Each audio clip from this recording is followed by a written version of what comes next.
तो चैप्टर 1151। भाई तुम सोच नहीं सकते कि कितना सस्पेंस बनाकर रख दिया है। वैसे पिछले चैप्टर में हमने देखा था कि डोरी और ब्रॉगी पूरी तरह से डीमन बन चुके हैं और साथ ही बहुत सारे जायंट भी उन्हीं की तरह बन चुके हैं और ये सब मिलकर जुरेल को मारने जा रहे हैं। तो भाई अगले चैप्टर पर बढ़ने से पहले अगर आपने पहले वाले चैप्टर्स या फिर एपिसोड्स नहीं देखे हैं तो हमारे चैनल पर आपको वो सारे के सारे मिल जाएंगे। आप चाहे तो डिस्क्रिप्शन में दिए गए लिंक से उन्हें डायरेक्टली डाउनलोड भी कर सकते हैं, लेकिन वो या तो इंग्लिश में होंगे या तो जापानीज में होंगे। खैर आगे बढ़ते हैं। जायंट्स वॉरियर डोरी और ब्रॉगी को बहुत समझाने की कोशिश कर रहे हैं। प्लीज कैप्टन हमारी बात सुनो, आप उनके कंट्रोल में हैं। एल्डर जुरेल को मत मारिए, वो पूरे एल्बाफ के सबसे बूढ़े यानी कि उम्र में सबसे बड़े हैं। ब्रॉगी उनसे कहता है हाँ मैं जानता हूँ, वैसे भी उस बूढ़े को अब अलविदा कहने का वक्त आ चुका है। वैसे भी हम उन्हें मारकर खुद भी रिजाइन कर देंगे। एल्बाफ को किसी किंग या लीडर की जरूरत नहीं है। अब हमें ये सब उन नए जनरेशन के स्ट्रॉन्ग लोगों के पास सौंप देना चाहिए। वो वॉरियर्स उनसे कहते हैं आप ऐसा कैसे कर सकते हैं, ये आप नहीं है, ये आपके अंदर का शैतान ये सब बोल रहा है। होश में आइए, ये आपको क्या हो गया है? लगता है अब ये हमारे कंट्रोल में नहीं है। वो अब पूरी तरह से एक मॉन्स्टर बन चुके हैं और धीरे धीरे बाकी वॉरियर्स भी उनके कांटेक्ट में आकर वो भी डीमंस में बदल रहे हैं, जैसे कि उस खेल में होता था। मुझे इसका नाम तो नहीं पता, लेकिन यार वही वो शिकमारू जो खेलता था वही वाला। तभी वो वॉरियर सबसे कहते हैं कि अब हमें यहाँ से भाग निकलना चाहिए, हम इन्हें नहीं रोक सकते। और साथ ही उन्होंने ग्याबान को भी हरा दिया है, जो कि एक बहुत बड़ी बुरी खबर है। तभी दूसरी तरफ किलिंगन मरे हुए मॉन्स्टर्स को भी वापस से जिंदा कर देता है किसी भोपू को बजाकर, और साथ ही वो उनको ऑर्डर देता है कि उठो, तुम मर नहीं सकते, चलो उठो, जाकर आतंक फैलाओ। वहां सारे लोग ये देखकर बहुत घबरा चुके हैं। एक तरफ जायंट वॉरियर्स और दूसरी तरफ वो नाइटमेयर वाले मॉन्स्टर्स। एल्बाफ अब पूरी तरह से ईमू के कंट्रोल में है। इसी बीच बच्चों को आगे बढ़ता हुआ देख रिप्ले कोलोन से कहती है कि कोलोन बेटा घबराओ मत, मम्मी आ रही है। वैसे इस सब के बीच हमें किलिंगम का एक नया रूप देखने को मिला है, जिसे इन्होंने एक हाइब्रिड फॉर्म कहा गया है। वो पूरे एल्बाफ को कहता है कि अब तुम्हें हमारी ताकत का अंदाजा हो चुका होगा। एल्बाफ अब हमारे कंट्रोल में है, अब तुम कुछ नहीं कर सकते और हम अब किसी को नहीं छोड़ेंगे। चलो डीमंस आगे बढ़ो, जो भी रास्ते में आए उसे मार दो। एल्बाफ वासियों यही तुम्हारा अंत है, तुम्हें हमारे आगे घुटने टेकने होंगे। तभी सीन चेंज होता है बाकी स्ट्रॉ हैट्स पर। नामी ये सब देखकर कहती है क्या ये मेरा वहम है या फिर वो डीमंस की संख्या सच में और ज्यादा बढ़ चुकी है? जिम्बे कहता है अब चीजें हमारे हाथ से निकल चुकी हैं, हमें कुछ न कुछ तो करना ही होगा। उसब कहता है देखो डोरी और ब्रॉगी भी अब उनके कंट्रोल में हैं, वो अब डीमन बन चुके हैं। उसब डोरी और ब्रॉगी से भी कहता है कि ये तुम्हें क्या हो रहा है, ये तुम्हारी अपनी जमीन है, अपनी आंखें खोलो, आप दोनों बहुत स्ट्रॉन्ग हो, ये सब आपको शोभा नहीं देता। और अब सीन चेंज होता है एल्बाफ के लोगों पर। वो कहते हैं हमें बच्चों को बचाना ही होगा। अब समझ आया कि सोल इन सब से कैसे हार गए। ये लोग बहुत शक्तिशाली हैं, हम बच्चों को छू भी नहीं सकते। उन्होंने बच्चों पर किसी तरह का जादू कर दिया है और ऊपर से वो मॉन्स्टर्स भी उनके पीछे खड़े हैं। वैसे उनके बीच उन बच्चों की मम्मी अभी वहां आ चुकी है। वो उनसे कह रही है बच्चों घबराओ मत, हम तुम्हें वहां से जरूर छुड़ा लेंगे। तभी सोमर्स ईमू यानी कि गंगो से कहता है मास्टर ईमू हमें ये सब कब तक करना होगा?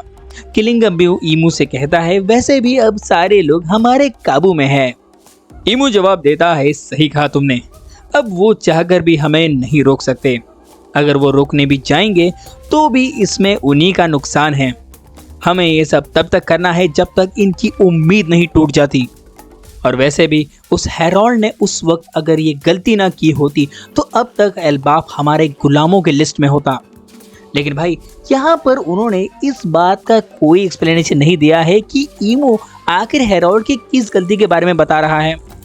और अब सीन चेंज होता है लूफी के ग्रुप पर, जो कि अभी भी अंडरवर्ल्ड में है।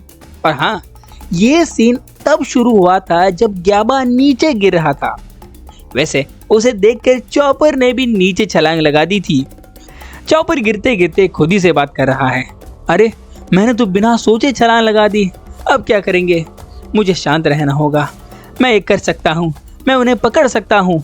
तभी दूसरी तरफ लोकी और हजरुद्दीन के बीच अभी भी वो बातचीत से झगड़े चल रहे हैं। लोकी उससे कह रहा है कि अगर उसके बारे में तुम्हें जानना ही है तो कान खोल कर सुन लो। हजरुद्दीन उससे कहता है कि तुमने मेरे फादर को मारा है। लोकी कहता है भूलो मत, वो मेरे भी फादर थे। और तभी उनको चॉपर नीचे गिरता हुआ दिखता है। ये सुनकर रोड सबसे कहता है कि हाँ, मुझे भी लगा कि कुछ तो गिरा ऊपर से। लोकी कहता है हाँ, मैंने भी देखा था। लूफी कहता है लेकिन देखो, उसके साथ और भी कोई है।